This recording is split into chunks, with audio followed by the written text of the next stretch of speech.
ơi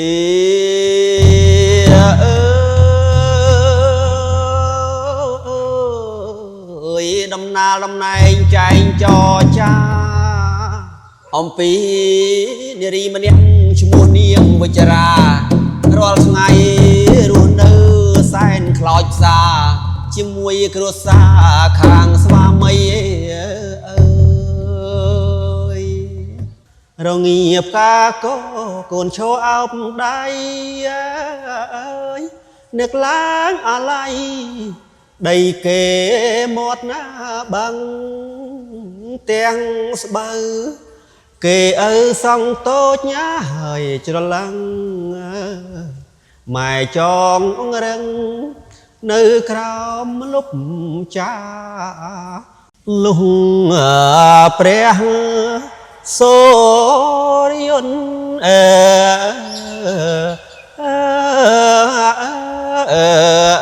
chiêm khmai mùi tọng sẵn tha con ơi con yum xua rок mà đai niệm ơi បាទពីព្រោះបទនេះគឺវាកំពុងតែសណ្ដំបែរថាសំស្របជាមួយនឹងអាកាសធាតុយើងពេលនេះគឺវាសំគ្នាតែម្ដងបាទជំរាបសួរពុកម៉ែបងប្អូនក៏ដូចជាទស្សនិកជនដែលកំពុងតែតាមដាននៅ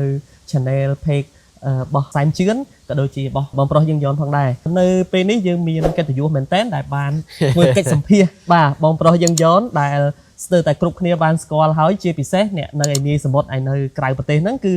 ថាគាត់នឹងជាសម្លេងដូចលោកកែវសារ៉ាត់ទី2អញ្ចឹងបាទខ្ញុំមិនបានប្រសិទ្ធនាមទេក៏ប៉ុន្តែពុកម៉ែបងប្អូនគឺគាត់ជាអ្នកប្រសិទ្ធនាមហើយក៏ខ្ញុំស្ដាប់ទៅក៏ស្តៀងដែរបាទអញ្ចឹងថ្ងៃនេះយើងមានអ្វីប្លែកគឺប្រធានបទយើងតាក់ទងជាមួយនឹងការជីកកោះកកាយជាមួយនឹងប្រវត្តិសិល្បៈបងប្រុសបន្តិចថាតើធ្វើយ៉ាងម៉េចទៅបង្ខំឲ្យគាត់នឹងចូលវិស័យសិល្បៈបានន័យថាតើគាត់មានគោលបំណងចូលទៅក្នុងវិស័យសិល្បៈតែម្ដងឬមួយក៏ចូលនឹងដោយការហេងសយបាទចូលដោយបង្ខំអញ្ចឹងយើងចង់ដឹងថាច្បាស់ការយ៉ាងណាឬក៏ព័ត៌មាននឹងយ៉ាងណានោះអញ្ចឹងដូច្នេះមានតែម្ចាស់សម័យខ្លួនទេដែលអាចបកស្រាយនៅប្រធានបទនេះបានអញ្ចឹងជំរាបសួរបងបាទជំរាបសួរបាទថ្ងៃនេះមានកិត្តិយសមែនតើដែលបានចូលខ្លួនមកធ្វើបទសម្ភាសបងប្រុសហើយក៏ដូចជាចង់ដឹងពីជីវប្រវត្តិខ្លះៗរបស់បងអញ្ចឹងសំណួរដំបូងទី1ហ្នឹងចង់សួរថាតើមូលហេតុអីទៅធ្វើឲ្យបងប្រុសឈានមកកាន់វិថីសិល្បៈនៅសប្តាហ៍ថ្ងៃនេះបាទសូមជំរាបសួរបងប្អូនដែលកំពុងទស្សនាតាមកញ្ចក់ទូរស័ព្ទឬក៏កញ្ចក់ទូរទស្សន៍បាទ YouTube របស់សែមជឿនហើយនឹងបងប្អូនដែលនិយមតាមដាន page ឬក៏ YouTube របស់ខ្ញុំយើងយន់បាទហើយមូលហេតុនិយាយទៅគឺថាមូលហេតុនេះបានជាខ្ញុំចូលមកកាន់ការងារជាអ្នកសិល្បៈបាទវិថីសិល្បៈបាទទី1ដែលសំខាន់គឺដូចថាយើងចូលចិត្តពីកំណើតអញ្ចឹងណាបាទចូលចិត្តពីកំណើតហើយចេះតែមានគំនិតថាចង់ធ្វើជាអ្នកអាជីពជាអ្នកសិល្បៈចម្រៀងអញ្ចឹងណាអូបាទនេះក្នុងអរិយថាក្នុងចិត្តនោះវាគួចប៉ងតាំងពីនៅក្មេងអូបានថាមានការគួចប៉ងរួចហើយមិនមែនចៃដន្យទេបើមិនមែនដើរមកចូលចៃដន្យទេប៉ុន្តែនៅស្រុកស្រែភាគច្រើនខ្ញុំទៅឃ្វាលគោឃ្វាលក្របីអញ្ចឹងចូលចិត្តច្រៀងគេថាឲ្យតែឡើងជិះក្របីចេញពីផ្ទះគឺច្រៀងហ្មងហៅសំនៀងតាមវាស្រែតាមភ្លឺស្រែអញ្ចឹងតែវាអារម្មណ៍ថាពេលដែលឃ្វាលគោឃ្វាលក្របីអញ្ចឹងយើងច្រៀងតាមវាស្រែព្រោះអារម្មណ៍ថាចូលវាស្រែយើងដឹងស្រាប់ហើយច្រៀងវាស្រែច្រៀងមកសេរីបាទបើយើងនៅពេញអីយើងច្រៀងតាមស្រួលលឺដល់ផ្ទះគេបាទតែបើនៅស្រុកស្រែបងប្អូនធ្លាប់ឆ្លងកាត់ជីវិតរស់នៅស្រុកស្រែសប្បាយបំផុតគឺច្រៀងតាមវាស្រែបាទត្រឹមត្រូវទៅឃ្វាលគោឃ្វាលក្របីស្អីអញ្ចឹងច្រៀងហើយម្យ៉ាងទៀតខ្ញុំនៅពីតូចមិនសូវមានដូចថាទំនើបដោយសម័យថ្ងៃ YouTube អីទេបើថាប៉ុនទៀនកាយហ្នឹងគេចាក់តាមមីក្រូហ្វូនមីក្រូធំណាបាទចាក់តាមរោងប៉ុនចាក់តាមវត្តអីហ្នឹងសំឡេងកងកំពងហ្នឹងបាទចម្រៀងហ្នឹងអីជីទូកឬក៏បរអតេសតែកាត់វាស្រែលឺសំឡេងច្រៀងហ្នឹងបរោះមែនទេការជំនាន់ហ្នឹងលឺពីភូមិមួយដល់ភូមិមួយបាទប៉ុនកាយបើថាខែប្រាំងកាយអញ្ចឹងលឺតែភ្លេងការហ្នឹងបាទហើយដល់ពេលម៉ោងចប់ភ្លេងការទៅគេចាក់ចម្រៀងសម័យលោកតាសុនសីសមុទ្រឬក៏លោកកែសារ៉ាត់ឬក៏អ្នកចម្រៀងអីផ្សេងទៀតថាបរោះមែនទេជំនាន់ហ្នឹងបាទអស្ចារ្យគឺថាជីវិតអស្ចារ្យមានអារម្មណ៍ថាស្ដាប់ហើយចង់ដូចថាចង់ច្រៀងដូចគាត់ដែរហ្នឹងចង់ច្រៀងហ្មងបាទវាដូចមានអារម្មណ៍ដូចថាអ្វីដែលគាត់ច្រៀងហ្នឹងវាធ្វើឲ្យយើងបរោះហើយយើងចង់ច្រៀងដូចគាត់ដែរអញ្ចឹងណាបាទបងប្អូនពិសេសមែនតើនិយាយទៅការជំនាន់ជនបទណាយើងរំលឹកពីកុមារភាពតិចមិនថា បងប្រុសឬក៏ខ្ញុំផ្ទាល់ទេគឺពីទូចូលចិត្តច្រៀងសំនៀងពីដើមណាឲ្យតែលឺបទអីដែលគេចាក់អីចឹងចូលចិត្តស្ដាប់ហើយយើងច្រៀងតាមជាពិសេសកាលដែលយើងទៅជនបទពីព្រោះការជំនាន់ពីមុនហ្នឹងសំបីតែនៅជាក្រុងយើងហ្នឹងក៏វានៅជនបទដែរបាទថាមានស្រែមានចំការអីចឹងណាបងប្អូនមិនថាតែនៅជាក្រុងទេសំបីតែនៅកណ្ដាលក្រុងការអតីតហ្នឹងផ្ទះខ្ញុំនៅចកាមូនហ្នឹងក៏ខ្ញុំមានចកាដែរការជំនាន់ហ្នឹងចកាមូនយើងពេញចកាមូនហ្នឹងយើងមានចកានៅក្នុងហ្នឹងទៀតចកាទៀតក្នុងផ្ទះហ្នឹងហ្មងបាទចកាហ្នឹងផ្ទះកាលហ្នឹងដីខ្ញុំធំនៅចកាមូនហ្នឹងបាទអញ្ចឹងអាហ្នឹងក៏មានចកាហើយព្រឹកឡើងអីចឹងចេញមកច្រៀងលេងអីចឹងទៅបាទហើយនៅក្រោយផ្ទះខ្ញុំដាំទៀបដាំក្រូចខ្លុងដាំអីចកាជាចកាអញ្ចឹងផ្លែឈើហូបផ្លែយើងក៏មានច្រើនការចំនួនមុនហ្នឹងបាទដូចថាបើយើងនៅពេលស្រុកស្រែនេះយើងនិយាយកាត់ទេបាទបើយើងចង់ទៅផ្សារដូចឥឡូវគេទៅម៉ាតដែរមិនចឹងបាទបើនៅអាមេរិកឬនៅប្រទេសជឿនលឿនកាត់ណាស្រួលដែរទៅចូលក្នុងផ្សារស្អីក៏មានដែរបាទបើយើងនៅស្រែបើខែណាដែលឧបមានៅស្រុកកំពង់ធំទឹកលិចចឹងបាទយើងទៅផ្សារអត់មានផ្សារទេទៅវាលបើទឹកលិចខែភាសាអញ្ចឹងអ៊ំទូកទៅពេលដែលយើងអ៊ំទូកអញ្ចឹងខ្យងដែកតាមក្រោយព្រាតងូខ្យងជំនាន់ហ្នឹងខ្យងស្រែសុទ្ធណាបងប្អូនបាទខ្យងប៉ុណ្ណេះបងប្អូនអត់កុហកទេធំហ្នឹងខ្យងជំនាន់ហ្នឹងដែកអ៊ំទូកទៅដែកផូលមកចាប់ដាក់ហើយទៅវាចំផលិតបេះផលិតផ្កាស្នោបេះផ្កាស្នោចំកឆែតបេះកឆែតចំអាស្លាបច្បាស់ហ្នឹងបេះបាទគាត់បើអ៊ំទូកទៅវត្តអញ្ចឹងបន្លែពេញទូកបាទទៅដល់វត្តបន្លែយកពីតាមវាលតាមបឹងហ្នឹងអ៊ំកាត់បឹងតាមបឹងបាទមានអីបន្លែពេញជំនាន់ហ្នឹងនៅតាមយើងតែភ្លឺស្រែភ្លឺស្អីហ្នឹងក៏សបោបន្លែដែរបងប្អូនគឺសបោជំនាន់ហ្នឹងព្រោះយើងមែនតើទៅជំនាន់នោះគឺយើងអត់មានសបោនៅគីមីនៅអីទេអត់មានម៉ាទេបងប្អូនមានម៉ាអត់មានអីទេចង់មកបានចង់បានហូបទៅវាលផ្លែតបាទទៅវាលផ្លែតតែរអត់បានទេបើភ្លៀងធ្លាក់ថ្មីអញ្ចឹងទៅវាលស្រែក្រោយផ្ទះខ្យងឬក៏ក្តាមចេញមកក្តាមលេចចង់វុំក្តាមរាប់រយរាប់ពាន់ហ្មងបាទចូលវងវាអញ្ចឹងណាបាទហើយជំនាន់ហ្នឹងបើសិនជាអត់មានអញ្ចឹងដឹងបានឲ្យហូបទេខ្មាក់យើងបាទបើតាមមើលគេមើលពីក្រៅតែអត់អីហូបអញ្ចឹងគឺងាប់ហ្មងមនុស្សធ្វើងាប់ហ្មងអាសម័យដាច់ពលពតហើយអញ្ចឹងបាទបើយើងអត់មានធម្មជាតិជួយយើងអញ្ចឹងចប់ហ្មងតកួនបើម្ដាយខ្ញុំគាត់ធ្វើសឡអញ្ចឹងគាត់ថាអូនឯងទៅបេះតកួនមកបាទចេញពីក្រោយផ្ទះមកបេះតកួនអាទឹកវាជន់មកធំជង្គង់តកួនបាទអាហ្នឹងម៉ាតហ្នឹងបាទហ្នឹងម៉ាតបាទអញ្ចឹងយើងត្រឡប់មកវិញទស្សនិកជនយើងត្រឡប់មកស្ដាប់នៅជីវៈរបស់បងប្រុសយើងយន់ជាបន្តទៀតមិញយើងនិយាយលេងផងហើយយើងនិយាយពីកុមារភាពផងដែលយើងបានជួបប្រទេសមិនថាបងប្រុសមិនថាខ្ញុំក្តីហ្នឹងគឺកន្លងមកពីតូចហ្នឹងសិតតែអ្នកធ្លាប់ជួបនៅគេហៅថាវ័យកុមារណាបាទអញ្ចឹងវ័យកុមារមនុស្សម្នាក់គឺខុសគ្នាអញ្ចឹងឥឡូវយើងបកមកសួរនៅជីវប្រវត្តិរបស់បងប្រុសបន្តចង់សួរថាបងប្រុសមានស្រុកកំណើតនៅទីណាដែរបាទខ្ញុំអ្នកកំពង់ធំអូបាទភូមិប្រមាត់ដីឥឡូវប្រមាត់ដីបាទឥឡូវសង្កាត់ស្រយើឥឡូវក្រុងស្ទឹងសែនពីមុនស្រុកហ្នឹងណាអូបាទឥឡូវឡើងក្រុងហើយបងប្អូនក្រុងស្ទឹងសែនបាទគ្រប់ខេត្តកំពង់ធំបើយើងជិះម៉ូតូឌុបអីប្រហែលជាថា10គីឡូឬក៏7 8គីឡូពីទីរួមខេត្តអញ្ចឹងចង់សួរបន្តទៀតថាតើសពថ្ងៃបាទបច្ចុប្បន្នមុនពេលដែលបងឈានជើងចូលទៅក្នុងវិថីសិល្បៈដែលបងខ្លាយទៅជាអ្នកចម្រៀងម្នាក់ណាបាទខ្លាចយើងអាចនិយាយបានថាខ្លាយជាអ្នកចម្រៀងអាជីពចុះបាទមុនដំបូងតើបងធ្លាប់គិតទេថាខ្លួនឯងនឹងខ្លាយទៅជាអ្នកចម្រៀងអាជីពយើងដូចខ្ញុំប្រាប់អញ្ចឹងគឺថាគឺបំណងគឺយើងចង់ប្រែคลายខ្លួនឯងហ្នឹងដូចថាយើងស្ដាប់អ្នកចម្រៀងច្រៀងទៅយើងមានអារម្មណ៍ថាវាអស្ចារ្យមានអារម្មណ៍ថាដូចថាលោកតាសុនស៊ីសមុទ្រឬក៏លោកកែសារ៉ាត់ឬក៏អ្នកចម្រៀងណាផ្សេងដែលគាត់ច្រៀងទៅវាព្រោះអញ្ចឹងយើងមានអារម្មណ៍ថាអ្នកចម្រៀងក៏អស្ចារ្យយើងមានអារម្មណ៍អញ្ចឹងបាទហើយធ្វើឲ្យអារម្មណ៍ហ្នឹងគឺផ្ដោតហើយតែងតែមានអារម្មណ៍ចង់ធ្វើម៉េចឲ្យដូចគាត់ដែរឲ្យជោគជ័យឲ្យវាអស្ចារ្យអញ្ចឹងណាបាទអានេះគឺអារម្មណ៍គឺចំណង់គឺអញ្ចឹងបណ្ដោយបាទចំណូលចិត្តបាទន័យថាចូលចិត្តចំណូលចិត្តមនុស្សម្នាក់អ្នកខ្លះចូលចិត្តបទពីដើមគាត់មានតួអង្គរបស់គាត់ទៀតបែរថា character តួអង្គរបស់គាត់ដែលគាត់ស្រឡាញ់ទៀតបាទ character ពេលខ្លះគាត់ចូលចិត្តលោកសុនស៊ីសមុទ្រពេលខ្លះគាត់ជាមនុស្សប្រុសហើយពេលខ្លះគាត់ទៅចូលចិត្តលោកស្រីរស់សេរីសុទ្ធាពេលខ្លះទៅចូលចិត្តលោកស្រីប៉ែនរ៉នបែរន័យថាអានេះជាចំណងចំណូលចិត្តម្នាក់បាទប៉ុន្តែបើខ្ញុំវិញឲ្យតែតារាសិល្បៈពីដើមភាគច្រើនសតតែជា idol ខ្ញុំហើយពុកម៉ែបងប្អូនបាទស្រឡាញ់ណាស់ពួកគាត់គោរពមិនមែនត្រឹមតែជាលោកតាលោកយាយមិនត្រឹមតែជាស្ដាប់ចម្រៀងគាត់ឯណាគឺគោរពដូចជាគ្រូអញ្ចឹងព្រោះពេលខ្លះយើងរៀនតាមដែរអញ្ចឹងខ្ញុំត្រឡប់មកវិញថាតើនៅពេលដែលបងព្យាយាមចាប់ចូលទៅក្នុងវិថីសិល្បៈហ្នឹងថាតើមូលហេតុអីបាន បងជំរុញឲ្យទឹកចិត្តបងចូលប្រឡូកនៅក្នុងវិស័យសិល្បៈនេះបាទហ្នឹងហើយបើនិយាយទៅជំនាន់ពេលអ៊ុនតាខ្ញុំនៅទុយអ៊ុនតាចូលមកអញ្ចឹងគេមានវិទ្យុអ៊ុនតាមួយហ្នឹងខ្ញុំចាំបានហ្នឹងខ្ញុំចេះចម្រៀងច្រើនដោយសារវិទ្យុអ៊ុនតាហ្នឹងដូចថានៅពីក្មេងអត់សូវបានស្ដាប់ចម្រៀងអីច្រើនទេច្រើនស្ដាប់មីក្រូតាមវត្តអីមិនដឹងថាច្រៀងបទមិនខ្មិចគាត់ឮគេច្រៀងអញ្ចឹងទៅចង់ចេះប្រូលឯងពិបាកចេះណាបាទហើយខ្ញុំចេះបទមកខ្ញុំមើលមិញខ្ញុំបងប្អូនអ្នកជិតខាងហ្នឹងគាត់អានរឿងអីបន្លំលោកអីមួយទៅគេសរសេរបទរំដួលក៏ចេះបាទខ្ញុំចាំប្រូលមែនតើចាប់បទរំដួលក៏ចេះប៉ុន្តែអត់សូវចេះច្រៀងបានទេរំដួលក៏ចេះអានេះចេះឲ្យដល់ពេលអូនតាក់ចូលមកអញ្ចឹងគេចាក់ចម្រៀងលោកតាសុនសមុទ្ររស់ស្រីធីអីចាក់មកឡើង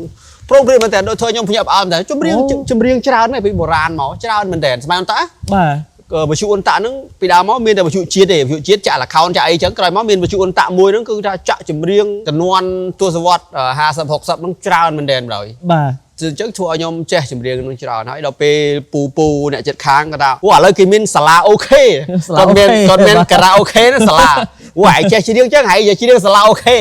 កាលហ្នឹង3បទ500 3បទ500បងប្អូនឈរច្រៀងការ៉ាអូខេកំងបត់ណាតែនឹងចូលកៅ3បទ500ហ្នឹងចូលញ៉ាំកៅជាងបាទកៅជាងកំងហើយត្រង់ជួមិនមែនបានទេអ្នក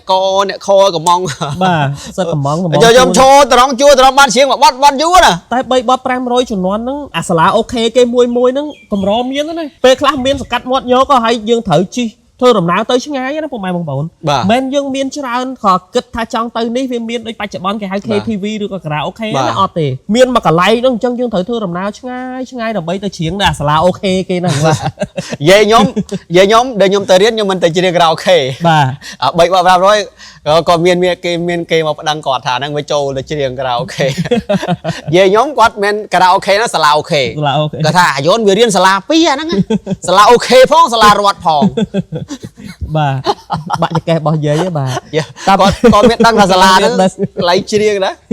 សាលាហ្នឹងមិនដឹងសាលាអីសាលាអូខេបាទអញ្ចឹងនៅពេលដែលបងអាសាចូលទៅច្រៀងអញ្ចឹងជាទូទៅភាគច្រើនជា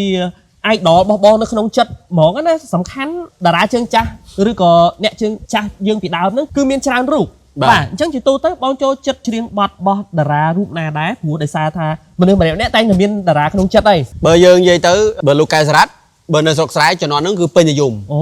បាទកាសែតអីដែលជំនាន់អូនតាក់អីចូលមកហ្នឹងក៏កែសារ៉ាត់ហ្នឹងគេអ្នកខ្លះអ្នកស្រុកស្រែខ្លះគាត់ទិញអាមួយដុំអញ្ចឹងកែស្រ៉ាត់ទាំងអស់ក៏មានទៅហើយយើងទៅទៅស្ដាប់ផ្ទះអ្នកចិត្តខាងឬក៏ទៅវត្តអីចឹងលោកចាក់អីតាមវត្តអញ្ចឹងទៅបាទហើយបើនៅក្នុងការ៉ាអូខេភាគច្រើនបទលោកសាសុនសមុទ្រអី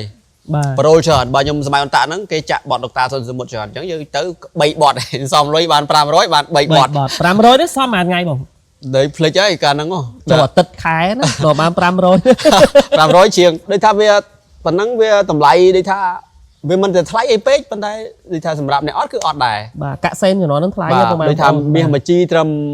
$25ហើយ100000អីចឹងណាបាទគាត់ថាសាច់គោអី1គីឡូ2000រៀលជំនាន់ហ្នឹងណាបាទតែច្រៀងការ៉ាអូខេមួយបទ3បទ500បាទជំនាន់ហ្នឹងអ្នកដែលបានបង្ហើរសម្លេងតាមកញ្ចក់ទូរទស្សន៍ជំនាន់ចូលការ៉ាអូខេមនុស្សឡើងពេញ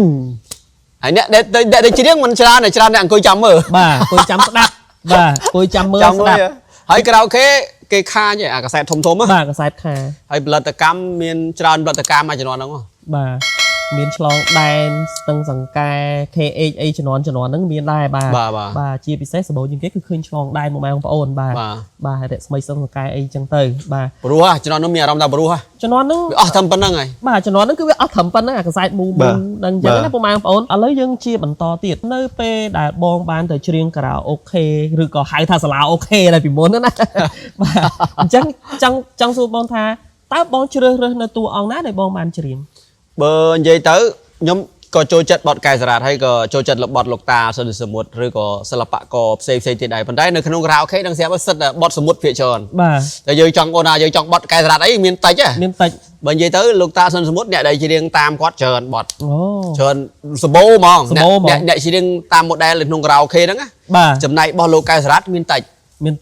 ដូចថាសំឡេងរបស់កែសារ៉ាត់ភាគតិចអ្នកដែលគេយកមកច្រៀងប៉ុន្តែការ៉ាអូខេគេនៅតែមានអញ្ចឹងគាត់ថាបើច្រៀងបទកែសារ៉ាត់អ្នកដែលយកមកច្រៀងដើម្បីដាក់ការ៉ាអូខេហ្នឹងគាត់យកអាសំឡេងរៀងធូរប៉ុន្តែពេលខ្លះច្រៀងតាម cái rau khé nó chiêng ăn chánh thu về cái rát con chiêng nào nó bùa rồi hay miền là bọn lục ta sơn từ một trắng chiêng tam lục ta sơn từ một phía tràn còn đấy nhưng tôi chưa đập lục cái rát như này chứ tôi tới bọt bị đau tăng pi của ma là phiệp để dương chiếng đây là ok rồi thà tá bong cho chất ở chiêng bọt ấy đá bọt lục cao sạt bà ọt tiếng này bờ làng lừa non có bay hay ta nó khơi bọt ấy chiêng bọt lăng ở tại trăm bro men rồi ở đây nó khơi chứ coi nó khơi bọt ấy chiêng bọt năng được nó cái ta nẹt chùm riêng lừa non có bay á bà bờ từ stung ấy chẳng đà tới chiêng tới nó khơi bọt ấy của chiêng bọt năng tới em tiếng bà bọt lục cái rát còn chiêng bùa mén hay bọn con miền tây đấy đó chiêng chẳng tới có nó khơi lục sơn từ một của chiêng sơn từ một class tới nó khơi lục ân dây như chẳng tới của chiêng ân dây như class chẳng tới bà đây thay dương ở chùm ro dương thơ mấy ôi tại dương nó khơi hay dương cái tha cái lấy nít trong chuyện bọt đi lấy nút trong chuyện bọt đúng chẳng cái đó này bà lấy nhôm trong ôi bom pro bằng hai sầm niêng rồi bó lục cao sạt bằng tách ba này tha rùm lắc capi của ma là phiệp ba này tha cap sần nó đại p đại dương nơi lướt non của bấy đó thà tá bong cho chất bọt ấy chỉnh kì bài tha ấp vô bọt sầm ấy lấy để bò xa chiếng cái bài tha bọt để bong bị tôi chiếng nơi lướt non của bấy đang bong cá nắng cho nó cho chất bọt ấy đại bong là khơi môn kế này lịch bà hay dùng rau pê để cho pha một son quá chứ ở tiếng đấy nó nghe cho tăng lục sân gì một rư của cái rát rư của nẹt dùng tiếng AC chứ cái còn là pê đại nhóm chiêng lục cái rát đó mong phải ôn rau quá chiêng bự ha chiêng đôi dây chân từ thấy có nhóm mình có thay trôi chật lục cái rát tăng o đài dùng trôi chật từ tầm để thảo rộm vùng lục ta rồi một chân từ cái rát ba chiêng bọt trọc sái với bự mà giang bạc quạt như này bọt đồng nghiệp ca cô ấy vùng sau chứ đồng nghiệp ca cô trời đó cũng mang vô chẳng bông mai bông ôn chầm nhôm rọp chun bông pro chọn ai bông đã thầm e mà đầm bê hiện về tích đầm bê dương ai bông mai bông ôn ban sẵn đáp hay có đôi chia lùng lôi rùm lắc nơi cà phê đa của mà hiệp tỏ muối pí 7 rồi nghiệp ca còn cho áo đáy ơi nức láng alay đầy kề một na bằng rồi nghiệp ca còn cho áo đáy ơi nức láng alay đầy kề một na bằng tiếng bờ kề ở sông tốt nhá hơi cho lăng mài tròn răng nơi crom lúc cha tiếng bờ kề ở sông tốt nhá hơi cho lăng mài tròn răng nơi crom lúc cha từng chân lính phơi ở lơ côn bay ơi chlong pro lại mây cắt từ cho má càng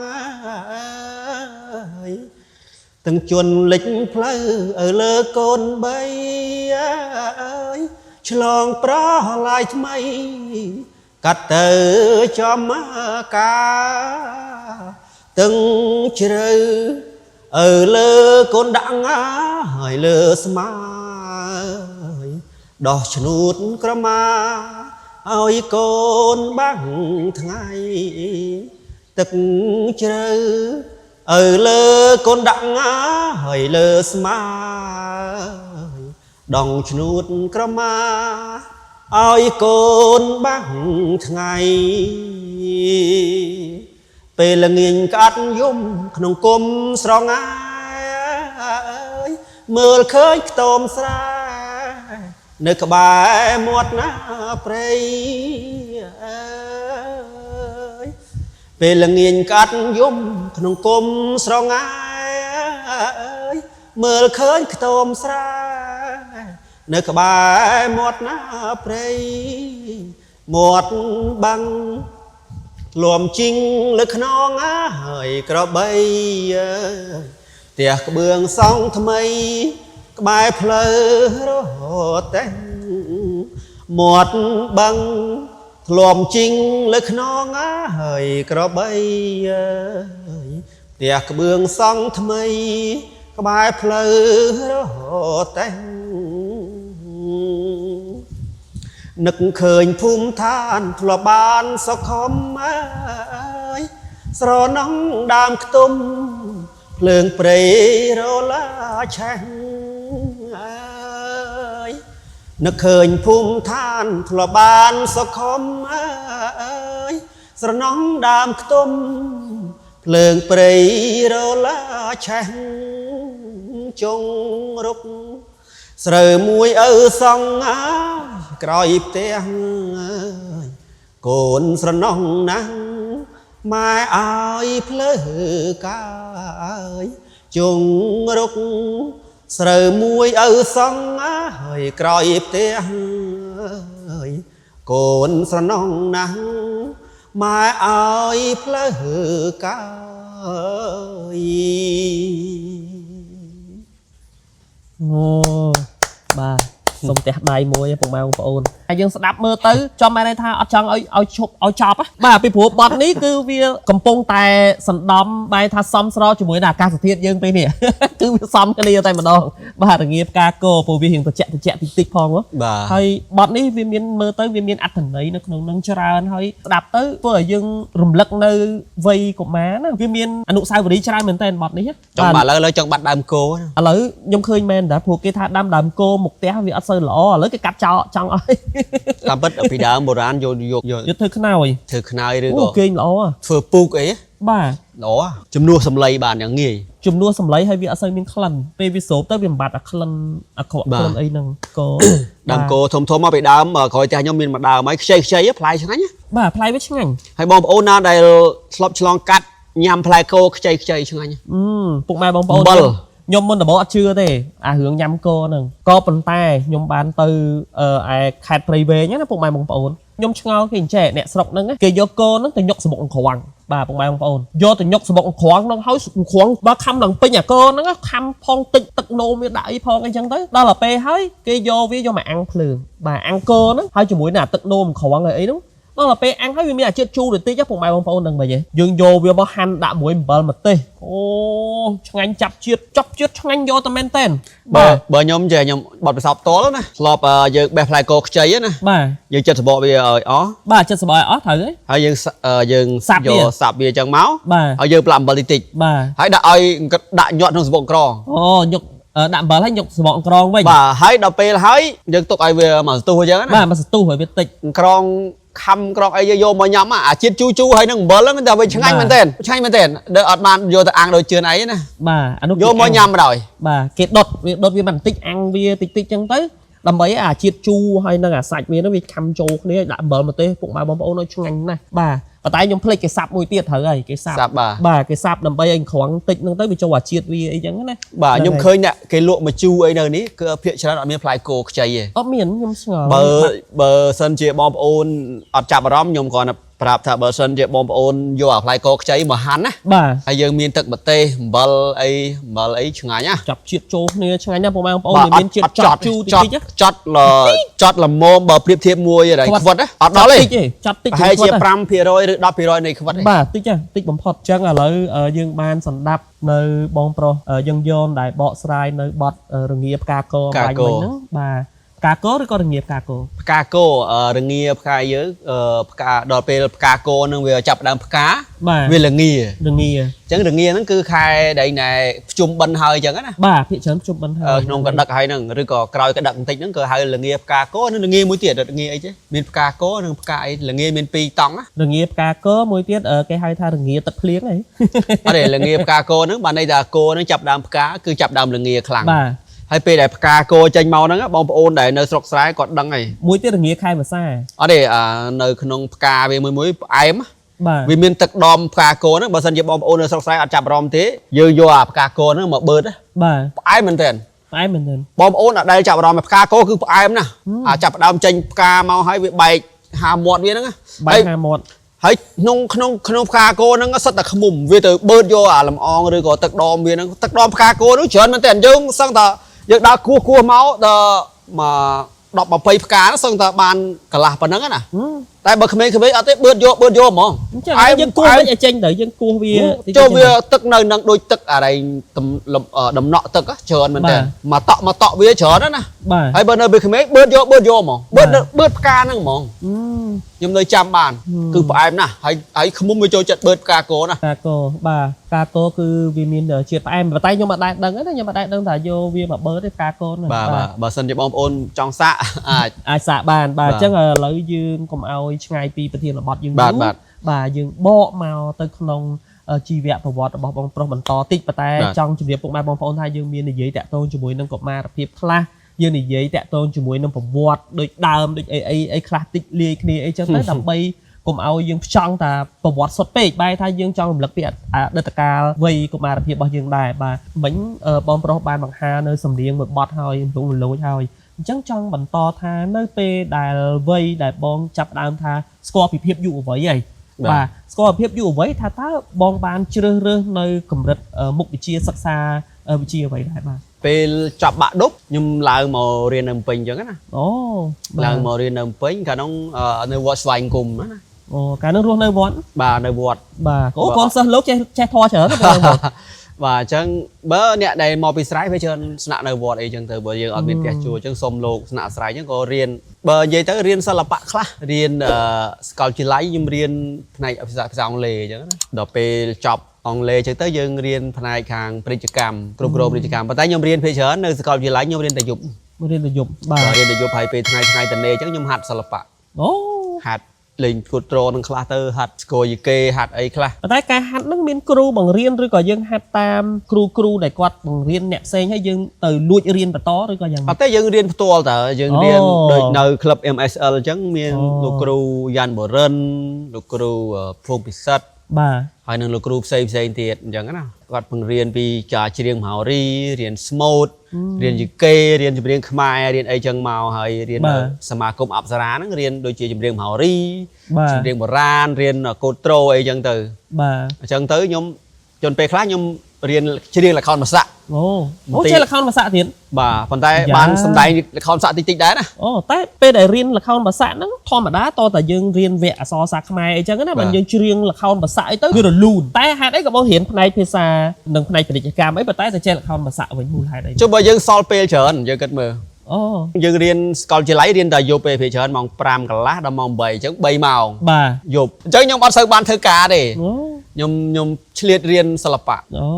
បាទហើយខ្ញុំក៏ធ្វើការមានគេហៅច្រៀងហៅអីទិញទួចយើងចេះតែបានលុយនឹងផ្សំរៀនទៅផ្សំគ្នាបាទហើយសល់ពេលយើងនៅធ្វើអីយើងរៀនសិល្បៈទៅមិនអញ្ចឹងពេលទនេពីការរៀនសូត្រសិក្សាសិល្បៈក្រៅមកនោះភាគច្រើនគឺនៅក្នុងឆ្នាំណាដែរជា2000ជាងអូ2000ជាង2001 2002 2003ចេះរៀនស្អីក៏ដោយឲ្យតែពាក់ព័ន្ធនឹងច្រៀងសិល្បៈអីឲ្យតែគេឲ្យរៀនគេអត់យកលុយទេព្រោះយើងអត់មានលុយបង់ណាបាទអញ្ចឹងឲ្យតែមិត្តភក្តិអីគេប្រាប់ហ្នឹងកន្លែងនេះគេប្រហាត់សិល្បៈអីនៅសមាគមអប្សរាអីចឹងគេសិល្បៈអីចឹងគាត់គេបរៀនអីចឹងក៏រៀនតែភាគច្រើនអង្គការអញ្ចឹងណាបាទដូចក្លឹបសិល្បៈ MSL អីចឹងក៏គេឲ្យយើងចុះឈ្មោះប្រឡងច្រៀងប្រឡងរៀនច្រៀងអញ្ចឹងណាដើម្បីគេបណ្ដុះបណ្ដាលផ្នែកការចម្រៀងអីចឹងទៅអញ្ចឹងក៏គេអត់យកលុយអីចេះទៅរៀនទៅបាទ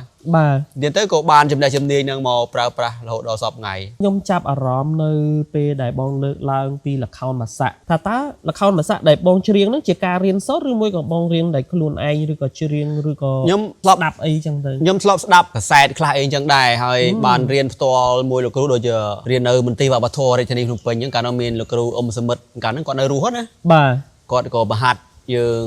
ច្រៀងល្ខោនបាសាក់រៀនហ៊ូនរៀនអីគាត់ថាខ្ញុំមិនបានសម្ដែងអីធំដុំទេគាត់ហាត់ច្រៀងតែមិត្តភក្តិខ្ញុំផ្សេងៗទៀតគាត់បានសម្ដែងដោយលោកអុលសំអាងអីចឹងគាត់រៀនជាមួយខ្ញុំអញ្ចឹងហើយគាត់ក៏ពង្រីកមុខរបរការងារល្ខោនបាសាក់នោះរហូតដល់គាត់ទៅជាតកែល្ខោនទៅជាអីចឹងទៅគាត់ថាខ្ញុំរៀនល្ខោនបាសាក់មែនតែខ្ញុំមិនបានចាប់អាជីពជាអ្នកលេងល្ខោនបាសាក់អីចឹងទេ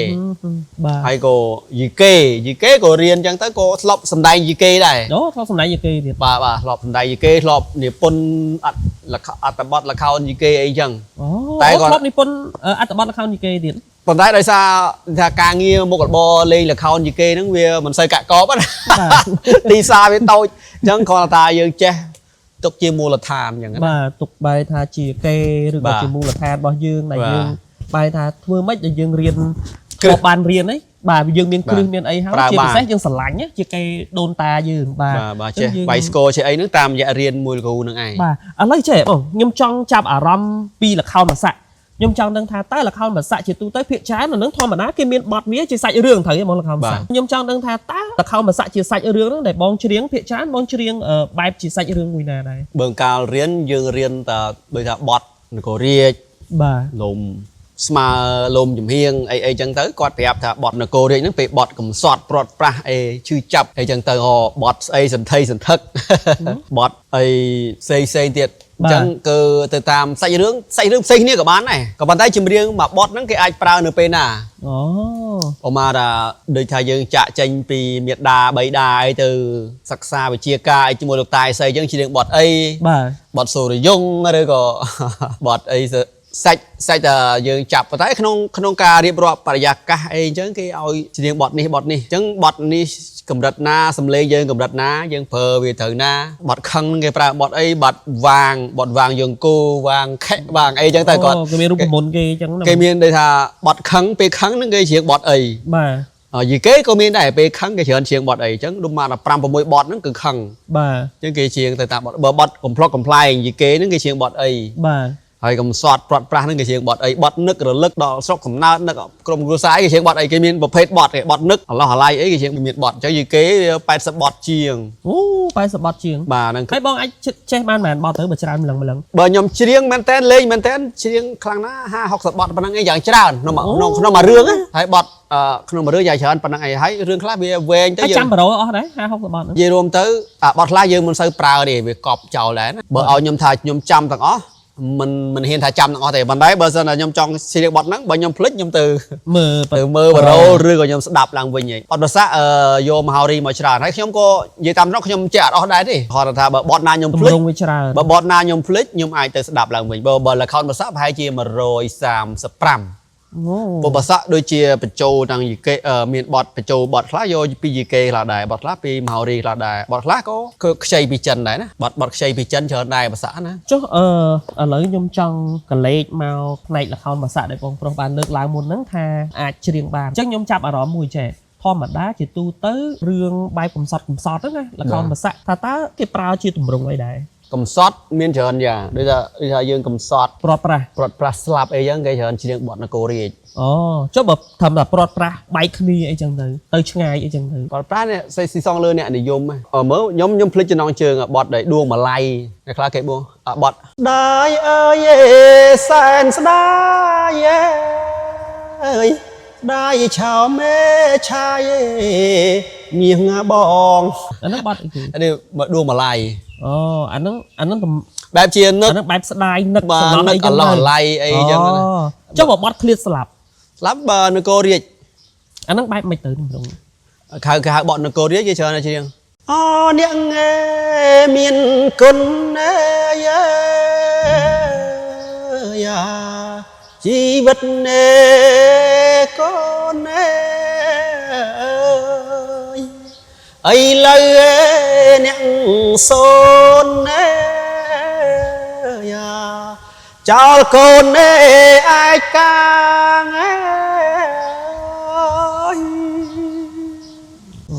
nó tầm rung cô riết nè bọt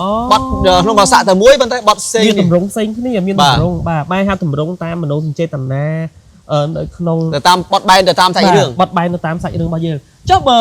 bơ tụm rong bài pe đại dương bà lòng là bia đây tha con miền cu snai mà cu để con bàn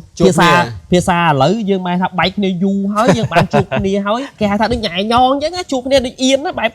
ấy chứ á nó chụp trên cái pra Ronnie nó Ronnie nó bài mày bọn nó nè bà nó không sang sao là trời á bà nó cứ phía trên nó bà xạ đáy bên đây bài mà họ đi bây giờ bị đá mó bà xã ở sân miền bọt chớn cô chạy bọn nó mở prờ đây bà bị sai miền tây về tới bọn ấy đưa về cài chi va đây cài chi va người ta bong nói cài chi va bà đây tha là không mà xạ tầm muối có phần tay tầm rung nơi không đâu cái hai tha cái chạy chết này bà women tràn bà anh ấy bờ snai snon này cái chớn là bọt cài chi va này bà ឥឡូវយើងកលេចមកបន្តិចមុនហ្នឹងដែលបងបានលើកឡើងថាលខោនភាសាបែបបានថាយើងបែកគ្នាយើងប្រត់គ្នាប៉ុន្តែប្រត់រស់អញ្ចឹងខ្ញុំចង់ឲ្យបងបង្ហើរសំនៀងនៅប្រត់បែបប្រត់រស់ណាថាតើបែបប្រត់រស់ហ្នឹងសំនៀងយ៉ាងណាបងជួយដាក់មកឃ្លៀមកចប់នៅក្នុងបទហ្នឹងមួយដើម្បីចែកជូនពុកម៉ែបងប្អូនសម្ដាប់ពីព្រោះពុកម៉ែបងប្អូនជា fan បងណាបាទដែលមានបងជា idol អីចឹងទៅហើយដែលជា fan ហ្នឹងចង់សម្ដាប់នៅភាគច្រើនបទប្លែកៗខ្ញុំជឿជាក់ពុកម៉ែបងប្អូនថាអត់ដែលស្ដាប់បងនៅបង្ហើរនៅសំនៀងបទដែលប្លែកៗប្រហែលទេពីព្រោះថាមែនតែនទៅគឺធ្លាប់តែស្ដាប់បទចៅសារ៉ាត់អញ្ចឹងខ្ញុំចង់ត្រឡប់មកស្ដាប់បែបបទបែបល្ខោនបាសាក់ក៏ប៉ុន្តែបែបប្រត់រស់មិនអញ្ចឹងណាបាទប្រត់បើតែពាក្យដែលកំសត់ប្រត់វាអាស្រ័យលើយើងដាក់មនោចេតនាដែរដោយរឿងទឹកស្ដាច័ន្ទនេះពេលដែលមាននូបអីចឹងប្រត់ពីទឹកស្ដាច័ន្ទហ្នឹងក៏ប្រើបទអង្គរនេះដែរអូបាទគាត់ពេលដែលទឹកស្ដាច័ន្ទគេ3ដាគេឲ្យទៅវិញហើយគេឈប់ឲ្យនៅមួយមីនុបហ្នឹងហើយនឹងចាំឲ្យថាពេលដែលប្រត់ទៅឲ្យមីនុបអីវិញចឹងលេប្រត់ហ្នឹងលេជួបហើយអូអាហ្នឹងបានថាប្រត់រស់មែនប៉ុន្តែឆ្ងាយលេជួបបាទដូចថានាងហ្នឹងគេហោះទៅហើយព្រោះគេទៅឋានលើវិញហើយបាទគេដូរឋានតែជំនាន់ហ្នឹងយើងស្ដាប់តែបទចម្រៀងគឺយើងនឹកទៅដល់សាច់រឿងហ្នឹងតែម្ដងអញ្ចឹងចង់ឲ្យបងបង្ហើរសំនៀងបែបល្ខោនបាសាក់នឹងមួយហើយមានអមួយត្រហ៎ឬក៏ស្គរបើខ្ញុំជួយទប់ជួយគូអត់ចេះវាយបទហ្នឹងខ្ញុំអត់ចេះកូដទេអូអត់ចេះកូដទេបាទតែអាហ្នឹងមុនដំបូងគេគោះអ៊ីសិនអញ្ចឹងណាបាទបាសាក់បទកូដទេខ្ញុំអត់ដែរកូដទេបើនិយាយថាបច្ចេកទេសកូដគេវាគេបត់បច្ចេកទេសរបស់គេបាទខ្ញុំចេះល្មមដែរណាអូបាទស្អាតដែរបានកូដភាសាឯបើតែហ្នឹងគេមានគោះអីហ៎គេមានតែស្គរមានទុងឆាំងអញ្ចឹងមែនបាទពេលយើងលេងមែនតើបងប្អូនពេលខ្ញុំសាក់គោះខ្ញុំអត់ចេះណាខ្ញុំមិនមែនអ្នកសិល្បៈណាបងប្អូនប៉ុន្តែគ្រាន់ថាខ្ញុំឧទាហរណ៍ណាបើខ្ញុំសាក់គោះ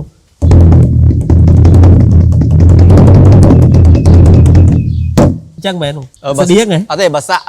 មិនប្រើស្គរហ្នឹងឯងអូប៉ុន្តែគ្រាន់ថាស្តៀងណាចេញមកអញ្ចឹងមែនខ្ញុំធ្លាប់ស្ដាប់ពីទួយខ្ញុំចូលចិត្តស្ដាប់បងប្អូនអញ្ចឹងបានលើកអញ្ចឹងមកព្រោះអីពីព្រោះថាយើងមិនមែនជាអ្នកអាជីពទេគ្រាន់ថាវាស្តៀងដែលយើងធ្លាប់ដឹងនឹកឃើញអញ្ចឹងណាបាទឥឡូវកុំឲ្យពុកម៉ែបងប្អូនទន្ទឹងរង់ចាំយូរនៅសំនៀងរបស់បងដែលលើកឡើងពីល្ខោនបាសាក់ដែលប្រត់រស់ប៉ុន្តែរស់នឹងប្រត់លេងជួបអីគេហៅថាប្រត់លេងជួបបែកគ្នាដូចដូរឋានអញ្ចឹងចង់ឲ្យបងលើកនៅបទនៅមួយដើម្បីជាចំណីអារម្មណ៍ក៏ដូចជាផ្លាស់ប្ដូរនៅបរិយាកាសដែលបងធ្លាប់តែច្រៀងបទតួអង្គបានន័យថាលោកកៅសារ៉ាត់ឥឡូវផ្លាស់ប្ដូរមកបែបបទខោនបាសាក់របស់យើងវិញបាទអញ្ចឹងខ្ញុំនឹងរាប់ជូនទៅបងបាទតោះ1 2 3ស្ដាយក្លិនទេស្ដាយខ្លួនទេយ៉ាក្រអូបមើលឯង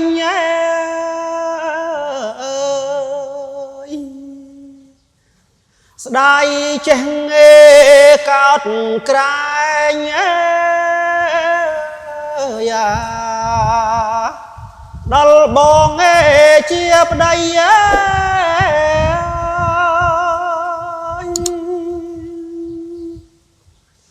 ស្ដាយក្លិនស្ដាយខ្លួនយ៉ាក្រអូបមើលឯង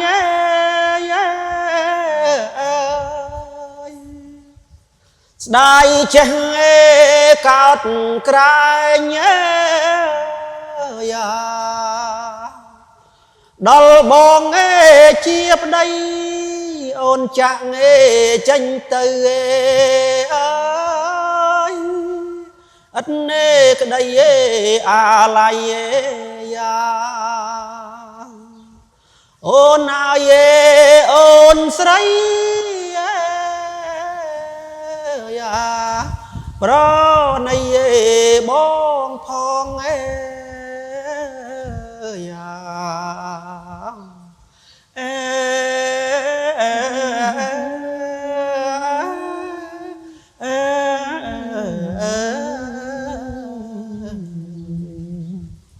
ចប់អូយបាទស្ដាប់ទៅមើលទៅដូចប្រត់នេះដូចតួអង្គដែលប្រត់ដែលនៅចាំរងចាំតួអង្គដែលទៅបាត់ហ្នឹងដូចឈឺចាប់ខ្លាំងជាងអ្នកទៅហ្នឹងទៀតបាទបែរថាអ្នកដែលរងចាំហ្នឹងបាទអូឥឡូវខ្ញុំសុំញ៉ាំទឹកមួយសិន rồi từ chừng ai từ chừng ai dưới từ chừng ai bà bài tha từ chừng ai mến tên từ thiên bọt lời to sạt là con sạt thế đây bạn phát đô non từ bài là không mà sạ chẳng nhung trong ơi bong lược pi gì kê màn tịch bà nhung trong đăng tha tá bài gì kê để bong cất tha chuyện một rung bài ná đại kê bên đi dùng nơi ca sẵn đạp thì phùa tha mền tên tới gì kê ở lỡ dương stơ tại không cho nó khối stơ tại plek bát này bà xong bay tầm bạch cho nó khối xong bay tập cho nó nhóm nó cái nhóm trong plek đấy này bà để xa ở sơ miên phục mẹ bong bong chặt đạp hay chỉ bị xem phọc nó ở sơ bà này tha dương khuôn ấy nó gọi sơ bàn đạp này bị phùa to từ miên prật ca na muối thùng thông cả đôi chia pe khá đo tập bon tiên ấy được bà tiện khả nụ bà tiên được ấy chắc ban dương miên là bài gì kê bài ấy đạp bà chắc là lấy nhom trong ấy bón gì kế chứ thời casco ấy người score của bạn bà chắc là lấy nhom trong plakado tí chứ nè trong ban này tha tá nơi pe đài bài gì kê tranh bao dạng mấy tùm rung ơi phục mai bong ôn sẵn đáp ham đừng miên ấy play nơi pe đài gì kê dương ôm cho mũi đừng score bao dương chẳng bà chẳng nhom xong rộp chung bón bà tỏ muối pí bảy bà đuông chất nê bong ơi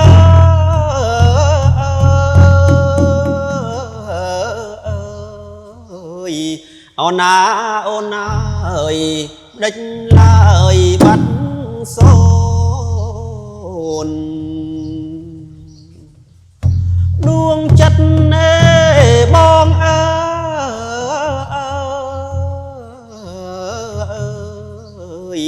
ôn ơi đánh lời bắt xôn bong xoay ơi róc ôn ơi ông cá rộp năm bong xoay ơi róc ôn ơi ông cá rộp năm ơi ba mình chuông tê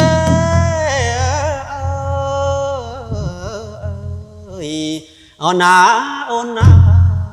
múc tay đón cam ba mình chuông tê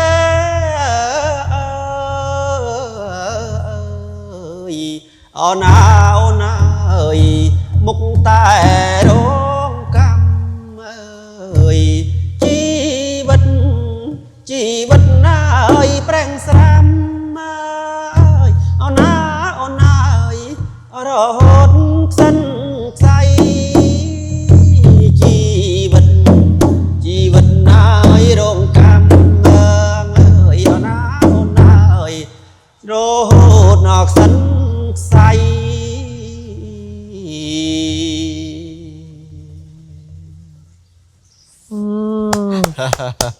bà đừng những chạp ở đó chuyện kia ấy sầm niên chia pro nó mua vậy ta ở vậy chạp ở đó mua tiền nó cứ sầm lấy cua vậy bài thao viên thơn tơ ta mà áp bọt áp chùm riêng dương á bà áp chùm riêng dương nó cứ viên thơn tơ tam nằng bài tha còn lúc có lẽ đây để dương cua viên nó cứ tơ tam ở rom đây bọt chùm riêng để dương riêng nằng bà để pro nằng cái này nằng nó cứ bị xem mình tên tam bất gì kế cứ pro á không ai bong bồn không ai cho nó ăn khỏi ai bà YouTube ai search mơ việc gì kê ấy chẳng tới dương bà sẵn đạp vì phùa thà về class dương ở bàn riêng dương ở bàn vô là bàn score là bàn tới cầm thi ấy chuốc có bàn tay nơiក្នុង YouTube គឺអាចមានចឹងពុកម៉ែបងប្អូនអាចបើកស្ដាប់ក៏ដូចย้อนជាមួយនឹងខ្ញុំនេះកំពុងតែធ្វើបទសម្ភាសន៍បងនេះដែលបានលើកឡើងនៅជីវប្រវត្តិរបស់បងប្រុសដែលបានរៀននៅផ្នែកល្ខោនភាសាផងផ្នែកយីកេផងឥឡូវបងបានបង្ហាញនៅពីទម្រង់រួចហើយបាទអញ្ចឹងយើងចង់ដឹងថាបែបណាទៀតឥឡូវតោះខ្ញុំសុំលើកស្គរចេញម្ដងបាទកុំឲ្យនៅជាប់យូរពេកនេះគ្រាន់តែជាការដែលបងបានធ្លាប់សិក្សាពីព្រោះយើងចង់បង្ហាញពុកម៉ែបងប្អូនថាអញ្ចេះពេលដែលបងបានសិក្សាហើយយើងចង់បង្ហាញនៅចំណេះវិជ្ជារបស់បងដែលបែបល្ខោនភាសាក្តីបែបយីកេក្តីហើយឲ្យចង់បង្ហាញបន្តិចហ្នឹងជូនពុកម៉ែបងប្អូនបាទអញ្ចឹងឥឡូវយើងកុំឲ្យឃ្លាត ទៀតយើងចង់បន្តទៅជីវប្រវត្តិរបស់បងបន្តទៀតយើងមានពេល1ម៉ោងបាទឥឡូវបាន40នាទីហើយបាទអញ្ចឹងយើងមានពេលវេលាកំណត់របស់យើងដែរនៅក្នុងកិច្ចសម្ភារគឺយើងមានរយៈពេល1ម៉ោងជាងក៏ប៉ុន្តែយើងនឹងព្យាយាមមិនបានលម្អិតខ្លាំងក៏យើងបានលម្អិតនៅខ្លះពីជីវប្រវត្តិរបស់បងប្រុសដែរបាទអញ្ចឹងជាកិច្ចបន្តខ្ញុំចង់សួរបងប្រុសទៀតក្រៅពីល្ខោនបាសាក់យីកេទម្រង់ទាំងអស់នឹងដែលបងធ្លាប់រៀនតើមានទម្រង់អីខ្លះទៀតដែរបងបាទចម្រៀងសម័យរៀនភាគច្រើនយើងខ្ញុំរៀនតាមខ្សែរៀនអីអញ្ចឹងណាបើចម្រៀងមហោរីឬក៏ចម្រៀងបុរាណហ្នឹងបាទឬក៏ភ្លេងការហ្នឹងហាត់គូត្រូហ្នឹងជាមួយលោកគ្រូទុយវណ្ណរាដែរកាលនៅសមាគមអប្សរាហ្នឹងខ្ញុំរៀនតាមមហោរីបានច្រើនដែរហើយនឹងចម្រៀងលបាំរាជទ្រព្យអីអញ្ចឹងណាអូពុកម៉ែបងប្អូនបានថាបងប្រុសរៀនទម្រង់ច្រើនណាទម្រង់បុរាណយើងទម្រង់បុរាណយើងមានច្រើនមែនតើមើលមានតាំងពីល្ខោនបាសាក់ដែលបងបង្ហាញណាបាទមានតាំងពីយីកេឥឡូវហ្នឹងបងប្រុសថាមានបែបមហោរីទៀតមហោរីដែលភាគច្រើនហ្នឹងដែលយើងស្ដាប់នៅតាមភ្លេងការពុកម៉ែបងប្អូនប្រកាសជាមិនថាពុកម៉ែបងប្អូនទេតែខ្ញុំតែបងអូនស្រីក្មួយតែអីដែលកន្លងមកធ្លាប់ការធ្លាប់អីហ្នឹងគឺតែងតែមានភ្លេងហ្នឹងចូលហើយបាទមហោរីហ្នឹងវានៅក្នុងទម្រង់ការដែរមែនទេបងដែលបទខ្លះដូចបទតាពាំងពីរហ្នឹងមហោរីក៏ប្រើដែរបាទហើយភ្លេងការក៏ប្រើដែរបាទព្រោះហ្នឹងភាគច្រើនក្មេងយើងគឺនៅនឹករលឹកបែរថាអត់ភ្លេចដូចប្រមាណនេះដែលខ្ញុំឲ្យបងប្រុសបង្ហាញមិញទេបាទពីព្រោះនោះគឺគេចាក់រាល់កម្មវិធីដែលយើងមានពីព្រោះថាគឺជាវប្បធម៌និងអរិយធម៌របស់យើងដែលអត់អាចបាត់បានណាបាទពេលនៅពីក្មេងៗយើងស្ដាប់តែភ្លេងសម័យតាមវិទ្យុតាមអីចឹងហើយដូចខ្ញុំនិយាយជាមួយជឿនតាមឡានមកអញ្ចឹងថាសួរថាខ្ញុំធ្លាប់ប្រឡងចម្រៀងគាត់បាទខ្ញុំប្រឡងច្រើនណាស់ដូចឆ្នាំ97 96អីហ្នឹងធ្លាប់ប្រឡងដំបូងគឺធ្លាក់ប្រឡងបើយើងនៅក្មេងៗដែរខ្ញុំសុំសួរមួយសិនសុំកាត់បន្តិចបកទៅក្រោយវិញបន្តិចចាំបានន័យថាមូលហេតុអីបានជំរុញឲ្យទឹកចិត្តបងទៅប្រឡងចម្រៀងហើយដែលប្រឡងចម្រៀងនឹងទៀតសោតហ្នឹងតើប្រឡងនៅក្នុងកម្មវិធីអីគេហើយនៅណាដែរប្រឡងដំបូងដែលបងប្អូនភាគច្រើនប្រហែលមិនដឹងដែរតែខ្ញុំមិនដែរបាននិយាយដែររឿងហ្នឹងណាបាទមិនថាខ្មាស់គេទេបើគេអត់សួរផងយើងសួរឆ្លើយទៅអីឧទាហរណ៍អញ្ចឹងបាទឥឡូវបងប្អូនបើនិយាយពីប្រឡងចម្រៀងធ្លាក់100ធ្លាក់99ហើយប្រឡងដំបូងនៅកំពង់ធំដូចជា96 97 2ដងណាប្រឡងទី1ដល់ច្រៀងតែម្ដងឡើងគេថាគេមានជុំដូច7 8ជុំអញ្ចឹងបានអស់ខ្ញុំគាត់ណាវគ្គជំរុះដំបូងធ្លាក់ដោយកីឡាករដោយកីឡាប្រកួតអញ្ចឹងគេមកជុំធ្លាក់ជុំទី1គាត់ឡើងទៅធ្លាក់ពឹបប៉ុន្តែជំនាន់ខ្ញុំប្រឡងចម្រៀងគេបិទច្រើនណាស់គេបិទដល់ពេលយើងឡើងទៅមកជុំហ្នឹងមក100 200នាក់ឬក៏400 500នាក់អញ្ចឹងជាប់ឬធ្លាក់គេច្រើនណាស់បិទ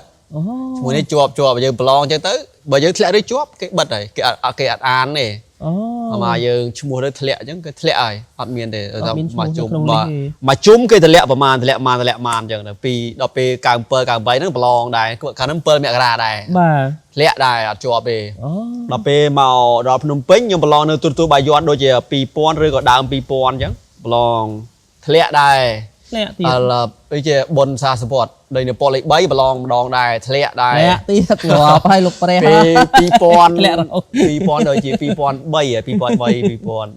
បើប្រហែលចន្លោះហ្នឹងអីប្រឡងនៅទូរទស្សន៍អប្សរាជារឿងមហោរីធ្លាក់ដែរប៉ុន្តែដូចបានជុំរៀងឆ្ងាយទេដែរណាជុំចុងក្រោយនៅសល់10 20នាក់ចុងក្រោយបាយថាបត់ពិសោធន៍ហ្នឹងគោច្រើនណាស់បាទបាយ័ន2010ជាងយីកេអីក៏អត់ជាប់ដែរបានដែរដល់ប្រឡងស្មូតដល់ជុំចុងក្រោយ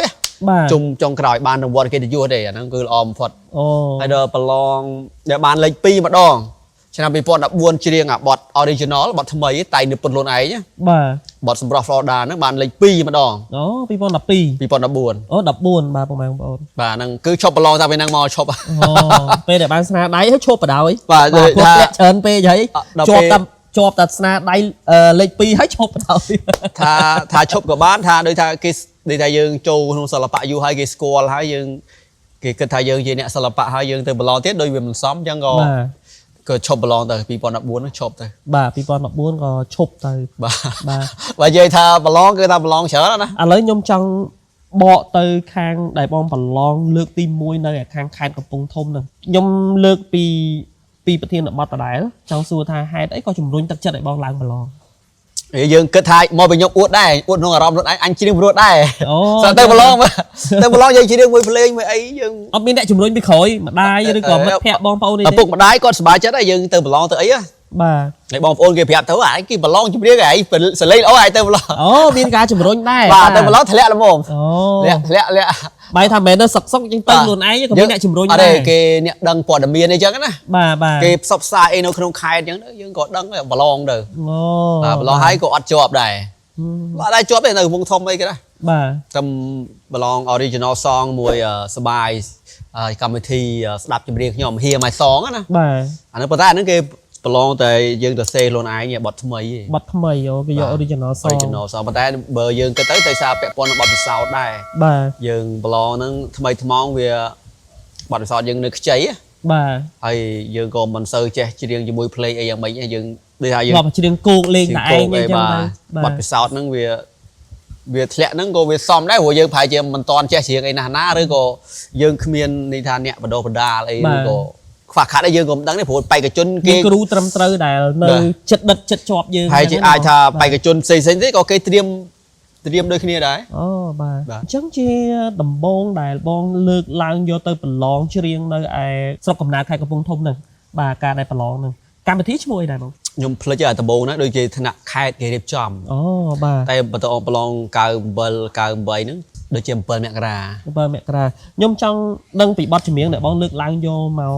បង្ហើរសំនៀងនៅក្នុងការប្រឡងហ្នឹងតិចតើការចំណងហ្នឹងបងរើសយកបទអីដែរ អាដំបងច្រៀងបទនេះវាជីវិត នេះវាជីវិតដូចមិនមែនបទលោកកែវសារ៉ាត់ណា បទសិនសមុទ្រ បាទ អត់ដឹងអាច ជ្រើសរើសបទហ្នឹងមក បាទដឹងមិនខ្ញុំ មូលហេតុអីបានជ្រើសរើសបទហ្នឹង តែខ្ញុំស្រឡាញ់បទហ្នឹង ប៉ុន្តែអត់ដឹងថាសម្លេងយើងហ្នឹងដូចលោកកែវសារ៉ាត់ទេតែទៅច្រៀងបទលោកសិនស៊ីសមុទ្រ អត់ទេកាលហ្នឹងចម្រោះហ្នឹងស្អីក៏ច្រៀងដែរឲ្យតែព្រោះ ថាបទគេថាព្រោះខ្លួនឯងស្ដាប់មើលទៅថាព្រោះខ្លួនឯង ឲ្យតែបទហ្នឹងយើងគិតថាព្រោះដឹងថាសម្លេងយើងចូលចិត្តអីដូចអីយើងអត់ដឹងដែរចេះច្រៀងដែរ អូបាទឆ្នាំកៅជាងបាទ បាទដល់ពេលរៀននៅអនុវិទ្យាល័យអីហ្នឹង បាទ ទៅប្រឡងគេថាប្រឡងយ៉ាប្រឡងគ្រូគាត់ចូលចិត្តឲ្យយើងច្រៀងក៏យើងច្រៀងចេះតែឲ្យតែយើងចាំប្រូយើងច្រៀងទេព្រោះអត់បានគិតថាខ្លួនឯងហ្នឹងដូចថាសំឡេងហ្នឹងវាត្រូវនឹងបត់អីអត់គិតទេ អូព្រោះការជំនាន់ហ្នឹងយើងគិតថាបត់ណាយើងជ្រៀងរួចជាបត់ហ្នឹងទៅ បាទ បាទទៅពេលដែលឆ្នាំបន្ទាប់ដែលបងប្រឡងនៅកម្មវិធីរបស់7មករាថ្នាក់ខេត្តដែរហ្នឹងបង បាទ បាទកាលហ្នឹងបន្ទាប់មកបងជ្រើសរើសបត់អីយកទៅប្រកួតប្រជែង បុប្ផាតែមួយ បុប្ផាតែមួយព្រួយខ្លាចអញ្ចឹងមែន ហ្នឹងហើយ ដូចមិនមែនលោកកែវសារ៉ាត់ដែរ អត់ទេ ដូចអ្នកផ្សេងដែរ ហ្នឹងហើយអត់ដែរយកកែស្រាត់ទៅប្រឡងទេជំនាន់ហ្នឹង បែរថាប្រឡងតែតួអង្គផ្សេងទេ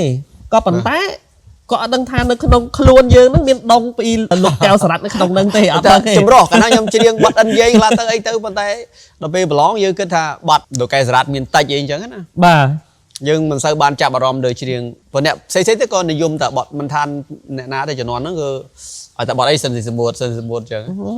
ហើយអ្នកភ្លេងភាគច្រើនក៏គាត់ចេះតែបទសមុទ្រហ្នឹងដែរទេ បាទដោយសារគាត់និយមគេហៅរស់និយមពេលខ្លះនិយមទៅណាគឺទៅហ្នឹង បាទមកអ្នកច្រៀងទាំងអស់ឲ្យតែបទសិនសមុទ្រគេចូលចិត្តយកមកច្រៀងតាម បាទ ហើយយើងក៏តាមគេអញ្ចឹងទៅមិនដឹងតែខ្លួនឯងហ្នឹងវាត្រូវនឹងអីទេ បាទបែរថាយើងអត់តន់ជ្រើសរើសខ្លួនឯងត្រូវអញ្ចឹងណាបាទបងប្អូនឥឡូវយើងជាបន្តមកបងចាប់ផ្ដើមមកប្រឡងនៅរាជធានីភ្នំពេញម្ដង បាទ រាជធានីភ្នំពេញនៅប៉ុស្តិ៍អាយុណាបងជ្រើសរើសបទអីយកមកប្រឡង បទឈាមអនាថា ឈាមអនាថា ឈាមខ្មៅមួយតង់ អូនេះបានលោកកែវសារ៉ាត់ អនាថាកូនអើយគេងទៅកុំយំសួររកម្ដាយអ្នក អូបទនេះខ្ញុំចាប់អារម្មណ៍បាទបងប្អូនបាទ បទនេះជាសវឿនទេ អូប៉ុន្តែខ្ញុំឃើញលោកកែវសារ៉ាត់ច្រៀងដែរ ខ្ញុំអត់ដឹងដែរបើខ្ញុំធ្លាប់ស្ដាប់ជាសវឿនគាត់ច្រៀង ជាសវឿនអូអញ្ចឹងឥឡូវខ្ញុំចង់ឲ្យបងប្រុសបកស្រាយបន្តិចនៅបទហ្នឹងខ្ញុំចង់ដឹងថាតើចាំឲ្យថាញ៉ាំងកម្មវិធីនៅក្នុងប្រវត្តិរបស់បងប្រុសហ្នឹងយ៉ាងម៉េចដែរពីព្រោះថាទាំងអស់នេះដែលពុកម៉ែបងប្អូនបានសម្ដាប់នេះសិតតែបងប្រុសលើកឡើងយកមកប្រកួតប្រជែងនៅលើឆាកក៏ដូចជាធ្លាប់បានសិក្សារៀនសូត្របាទពីព្រោះថាមែនតើទៅកម្មវិធីរបស់យើងនេះថ្មីត្បិតតែយើងសួរពីប្រវត្តិមែនក៏ប៉ុន្តែវាតាក់ទងជាមួយនឹងបទចម្រៀងប្រវត្តិរបស់បងប្រុសគឺតាក់ទងជាមួយនឹងការច្រៀងហើយនៅក្នុងលំនាំបទដែលយកមកប្រកួតប្រជែងក៏ដូចជាការរៀនសូត្រអញ្ចឹងឥឡូវកុំឲ្យពុកម៉ែបងប្អូនទៅតឹងរង់ចាំយូរសូមឲ្យបងប្រុសបង្ហើរសំនៀងនៅបទឈាមអនាថាដែលលើកឡើងយកមកប្រឡងនៅទូទួលបាយ័នបាទតោះអញ្ចឹងខ្ញុំរាប់ជូន1 2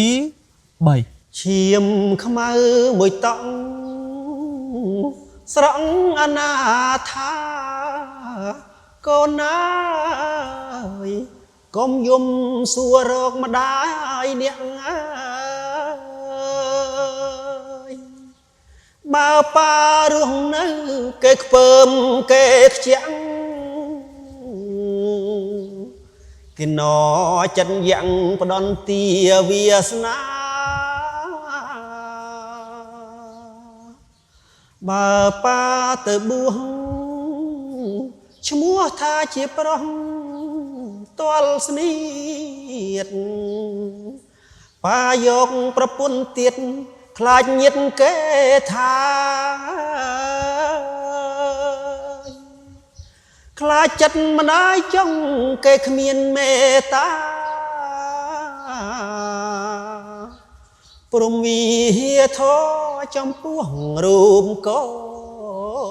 នមិនបាច់មកខាងមកស្ដោះទៀតទេហួងហើយក្តីស្នេហ៍ហួងបងហួងអូនហងចោលសំពៅហែលទៅតោងក្បូនចំកោងអួតខ្លួនថាស្រីល្អទៀតណាអូនយ៉ាងម្ចាំងក្បូនសណ្ដោងយករូបស្រីចាកដូចសត្វអណ្ដើកភ្លើងព្រៃពីឃាតណាមាយាស្ត្រីមានរាប់រយស្នៀតគេផាត់នាងទៀតដូចផាត់រូបខ្ញុំ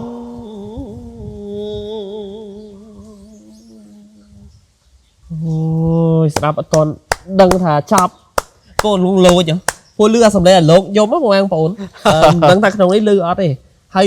បើជាមួយនឹងខ្យល់បក់រវិចតិចហ្នឹងអត់ដឹងថាចាប់ទេពីព្រោះកម្មវិធីរបស់យើងនេះគឺរៀបចំនៅឯ Pilot Cafe ហើយក្បែរជើងភ្នំប្រសិទ្ធទៀតបងប្អូនអញ្ចឹងស្ដាប់មើលទៅដូចជាលងលោចមែនតើបាទនេះយើងឆ្លៀតអរគុណដល់អ្នកឧបត្ថម្ភកម្មវិធីកន្លែងអញ្ចឹងណាបាទ Pilot Cafe ពុកម៉ែបងប្អូននេះនៅកែវកាហ្វេរបស់យើងហ្នឹងបាទមាន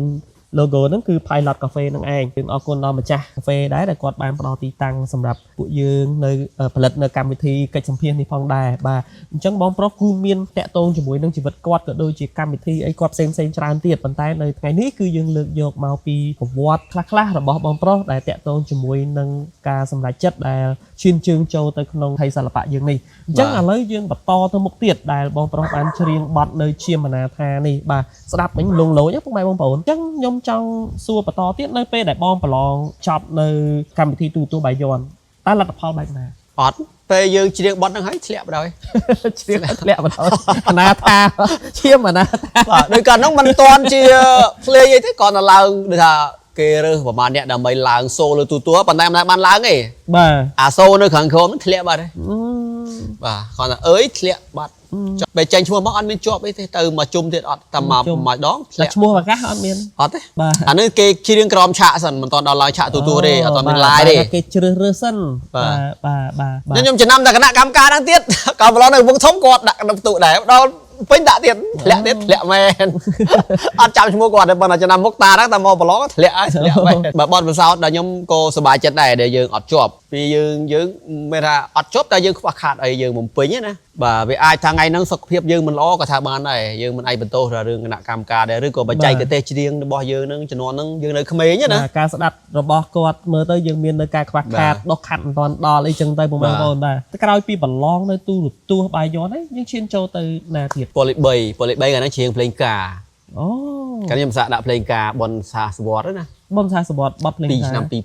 គេប្រឡងតើការច្រៀងបទភ្លេងការហ្នឹងគេកំណត់ឲ្យច្រៀងបទភ្លេងការហ្មងឬក៏យើងជ្រើសរើសខ្លួនឯងយើងជ្រើសរើសតាកាលហ្នឹងអត់ជាប់ដែរច្រៀងបទកសែងក្រហមទៀតបានតែម្ដងធ្លាក់ដែរ បងប្អូនដែលដាប់ខ្ញុំប្រឡងយីព្រៀងអត់ដែរជាប់ឯងនិយាយតាមត្រង់តែម្ដងបានជាប់ម្ដងប៉ុណ្្នឹងឯង បាទជាប់ម្ដងឈប់ជាងបារហើយឈប់ប្រឡង ឈប់ប្រឡងហត់ លើសអាយុអីពុកម៉ែបងប្អូន អត់ទេវាហត់ពេក ហត់ពេក ប្រឡងយីព្រៀងហត់ដល់ពេលយើងចូលយូរទៅសិល្បៈគេចំណាំមុខឯងប្រឡងធ្លាក់រហូតប៉ុន្តែដល់ពេលយើងប្រឡងក្នុងសិល្បៈនេះគេចំណាំមុខយើងថាយើងអ្នកសិល្បៈក៏ដែរដល់ទៅប្រឡងអត់លែងចង់ទៅប្រឡង បាទនៅបទមហោរីហ្នឹងតើបងជ្រើសរើសយកបទអីយកមកច្រៀងដែរ កាលបើប្រឡងអមហោរីបទសរសើរផ្កាយ សរសើរផ្កាយដូចអត់ដែរឮ លុងព្រះសូរយន្ត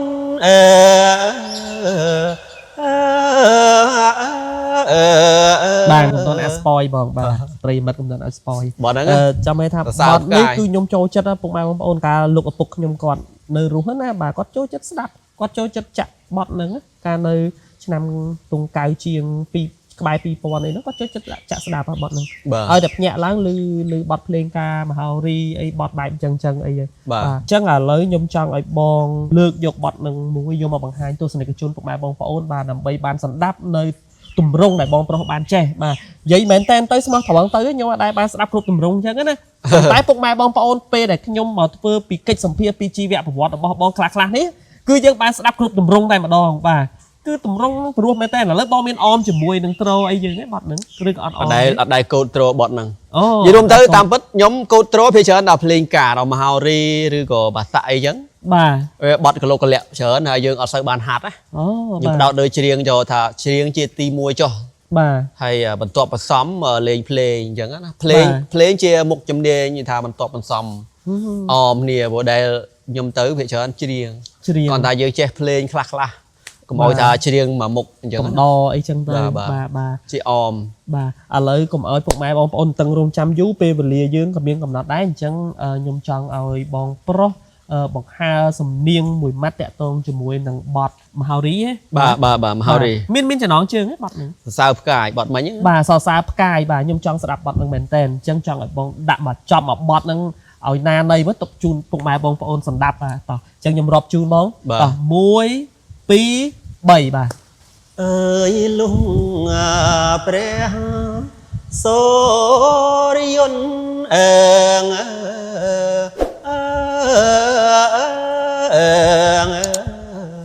អើយទុនត្រជាងណាអូនអើយត្រង់លាក់បងហាញឆោមកលយានអើយត្រង់លាក់បងហាញអើយឆោមកលយាន អូចាប់ហើយហ្នឹង ចប់ហើយ ខ្លីមែន អានេះយើងច្រៀងមកវគ្គ អូមកវិញ ខ្លាចអស់ម៉ោង ជុំពុកម៉ែបងប្អូនសម្ដាប់បាទពីព្រោះថាពេលខ្លះយើងចង់ស្ដាប់ឲ្យចប់នៅក្នុងអត្ថន័យបទហ្នឹងណាព្រោះពុកម៉ែបងប្អូនពងស្ដាប់ចប់បាទអត់ទាន់ដឹងថាចប់ហ៎ 2 វគ្គ 3 វគ្គ អូមាន3វគ្គតែមិនមកលើកយកតែមួយវគ្គមកទេ បាទមួយវគ្គទៅដើម្បីយើងទៅបត់ផ្សេងទៀតអីគីឡូបានច្រើនបត់អី បទផ្សេងយើងទុកសិន ទុកសិន យើងចង់ឲ្យពុកម៉ែបងប្អូនដែលគាត់សម្ដាប់ហ្នឹងឲ្យចង់ដឹងថាតើបទនេះពេលចប់ហ្នឹងវាមានអត្ថន័យយ៉ាងណាបាទ មើលអូនមើលតារាអើងអើយរះអមច័ន្ទអើយណែនអានចំជុំជាបរពីអើយណែនអានចំជុំអើយជាប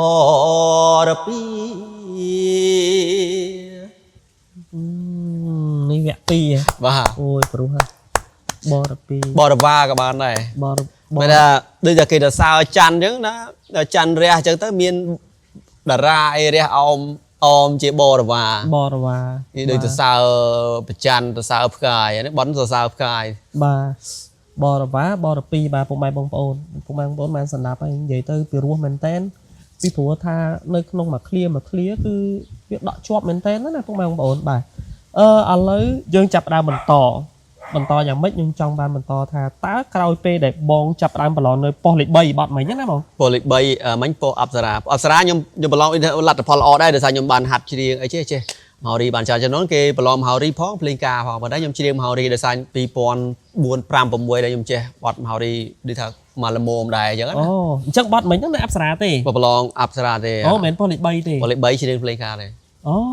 បាទមិញមហោរីបាទអញ្ចឹងនៅក្នុងប៉ុស្តិ៍អប្សរាហ្នឹងយើងប្រឡងបានប៉ុន្មានបទហើយដូចជាប្រហែលមួយបទពីរបទដែរអូពីរបទដែរនៅក្នុងជុំពីដល់ពេលមហោរីនិងភ្លេងការមិនសូវមានអ្នកប្រឡងទេអូតិចតួចបាទអញ្ចឹងឥឡូវមិញប៉ុស្តិ៍អប្សរាបាទយើងបានច្រើនប៉ុស្តិ៍ណាតាំងពីប៉ុស្តិ៍កំពង់ធំបាទប៉ុស្តិ៍បាយ័នប៉ុស្តិ៍អប្សរាឥឡូវជើងចូលមកប៉ុស្តិ៍លេខ3វិញប៉ុស្តិ៍លេខ3សែងក្រហមភ្លេងការតែកាលហ្នឹងដូចថាហាត់តាមកសែតទេអូបាយហាត់ឲ្យខ្លួនឯងបាទអញ្ចឹងអាហ្នឹងមានអមត្រូហ៎អត់ទេអូមហោរីមានអមត្រូទេភ្លេងការអូភ្លេងការហើយបានហាត់ច្រៀងជាមួយគ្នាអូបាទបត់អីដែរបត់កាលហ្នឹងជាងកសែងក្រហមអូបត់ហ្នឹងគេនិយមចាក់នៅក្នុងពេលដែលយើងរៀបអាពាហ៍ពិពាហ៍ណាពុកម៉ែបងប្អូនជាពិសេសហ្នឹងពេលព្រឹកបាទនៅពេលចន្លោះពីពេលហែចំនួនរហូតទៅដល់កំដររហូតទៅដល់បែរថាមានកំដររោងណាកំដររោងចងដៃអីហ្នឹងគឺមានភ្លេងការហ្នឹងគឺចូលគេច្រៀងកំដរក៏ដូចជាអាពេលកាត់ចងដៃគេមានបត់គេកសែងក្រហមក៏មានបត់គេបាទកាត់ផ្លែឈើហ្នឹងក៏មានបត់គេទៀតអាតោងស្បៃមានតោងស្បៃអីហ្នឹងក៏មានបត់គេទៀតបែរថាបត់ហ្នឹងគឺទៅតាមកាលនៃកម្មវិធីរបស់គេនីមួយហ្នឹងបាទឥឡូវបត់ឲ្យបងជឿហ្នឹងក្នុងតម្រង់ភ្លេងការហ្នឹងប៉ុន្តែនៅក្នុងកម្មវិធីអីដែរកសែងក្រហមគេដូចកំដររោងកំដររោងបាទនឹងយើងច្រៀងអញ្ចឹងទៅបាទឥឡូវចង់ឲ្យបងដាក់មកបត់ហ្នឹងមកពេញហ្មងណាបងកុំកាត់ព្រោះពុកម៉ែបងប្អូនតែគាត់ស្ដាប់ហើយគាត់ចង់នៅអញ្ចឹងអាលងអាលួយគាត់បើកដល់ចប់គាត់ថាងាប់ឯងខំបើកស្ដៅឯងមិនចប់លឿនបែបពេលខ្លះអញ្ចឹងទៀតខឹងយើងអ្នកផលិតកម្មវិធីទៀតបាទគាត់ខឹងគាត់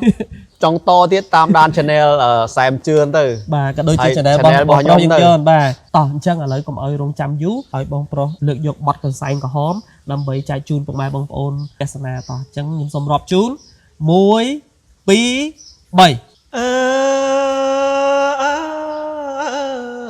3សែនស្រណំកន្សែងអើយក្រហមអើយបងធ្លាប់ថ្នាំងថ្នមបីបំដូចជាថ្នមស្រីអើយអូនអើយអូនដូចជាអើយអត់ថ្នមស្រីអើយកន្សែងជាប់ក្លិនអើយចរណៃប្រលឹងកែវអើយស្រីឲ្យបងថែទុកអើយស្រីឲ្យបងថែទុកអើយសែនស្រណោះឲ្យកន្សែងសូតស្នាដៃស្រីហូតបងណាមិនហ៊ានជូតមុខអើយអូនអើយអូនបងណាមិនហ៊ានឲ្យជូតមុខអើយបងខំថែរក្សាទុកប្រលឹងកែវអើយខ្លាចបាត់ណាយអក្លិនស្រីអើយខ្លាចបាត់ណាយអក្លិនស្រី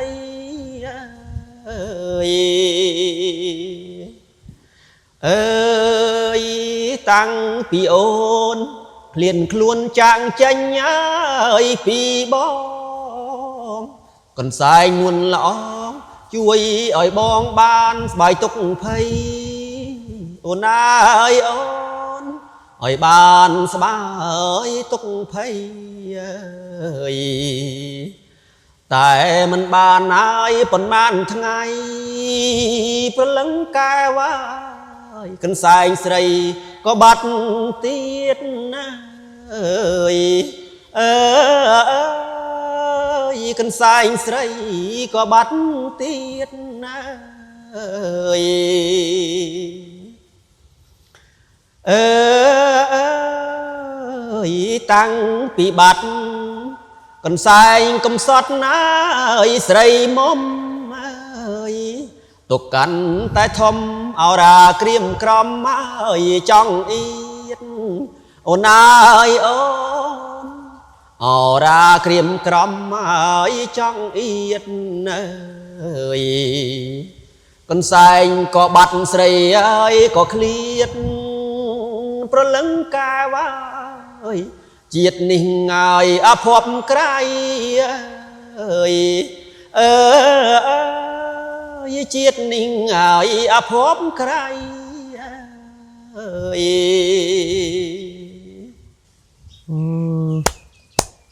ពុកម៉ែបងប្អូនឡើងងុយដេកបិទភ្នែកមិញបិទភ្នែកម្ដងបាទនិយាយទៅពីរោះមែនតែនលងលោចមែនតែនបាទពុកម៉ែបងប្អូនប៉ុន្តែឥឡូវនេះគឺយើងរៀងបាទយើងដល់វេលាយើងគឺដល់ម៉ោងហើយព្រោះដោយសារតាកម្មវិធីរបស់យើងគឺយើងមានថរៈវេលាគឺយើងមានត្រឹមតែ1ម៉ោងទេក៏ប៉ុន្តែយើងនឹងជួបបងប្រុសនៅជីវប្រវត្តិបងប្រុសបន្តនៅភាគ2ដើម្បីយើងបញ្ចប់នៅក្នុងការតាមដាននៅជីវប្រវត្តិរបស់បងប្រុសផងដែរអញ្ចឹងថរៈវេលានេះខ្ញុំសូមគោរពនិងជម្រាបលាពុកម៉ែបងប្អូនសិនពីព្រោះថាយើងនឹងជួបគ្នានៅវគ្គបន្តភាគ2ទៀតបាទហើយក៏សូមជូនពរបងប្អូនបាទកំពុងតាមដានទស្សនានេះហើយបានជួបតែនឹងសេចក្តីសុខសេចក្តីចម្រើនហើយពិសេសគឺជូនពរដល់បងប្អូនកងទ័ពដែលកំពុងតែការពារព្រំដែនរបស់យើងហើយសូមឲ្យបងទទួលបានជោគជ័យសេរីសុខស្តីជោគជ័យគ្រប់ភារកិច្ចបាទសូមអរគុណបាទ